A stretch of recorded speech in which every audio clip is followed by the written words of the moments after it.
ইতিহাসের প্রথম বিশ্বযুদ্ধ, একটা যুদ্ধ যা গোটা পৃথিবীকে কাঁপিয়ে দিয়েছিল। কিন্তু এটা হঠাৎ করে শুরু হয়নি।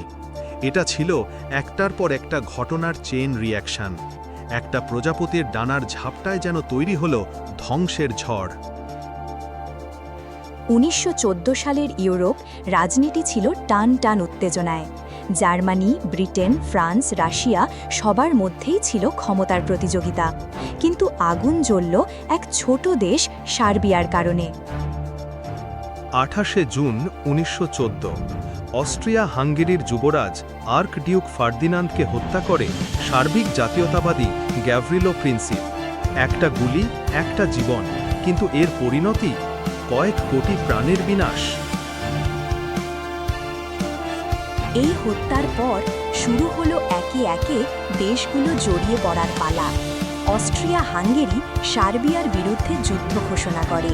রাশিয়া সার্বিয়াকে রক্ষা করতে এগিয়ে আসে। জার্মানি রাশিয়ার বিরুদ্ধে, ফ্রান্স, ব্রিটেন, আর তখনই লেগে গেল প্রথম বিশ্বযুদ্ধ। ৪ বছর ধরে চলল এই রক্তক্ষয়ী যুদ্ধ।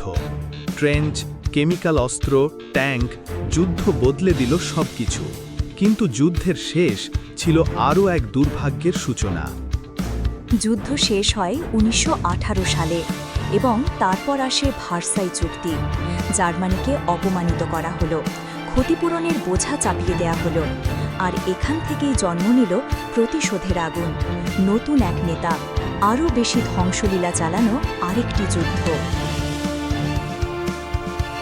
এই যুদ্ধ ছিল শুরু, কিন্তু শেষ নয়।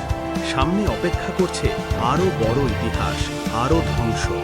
আগামীর গল্প দ্বিতীয় বিশ্বযুদ্ধের জন্মকথা। জানতে হলে বর্ণবিটসের সাথেই থাকুন। আরও ঐতিহাসিক গল্পের জন্য আমাদের ফলো করুন।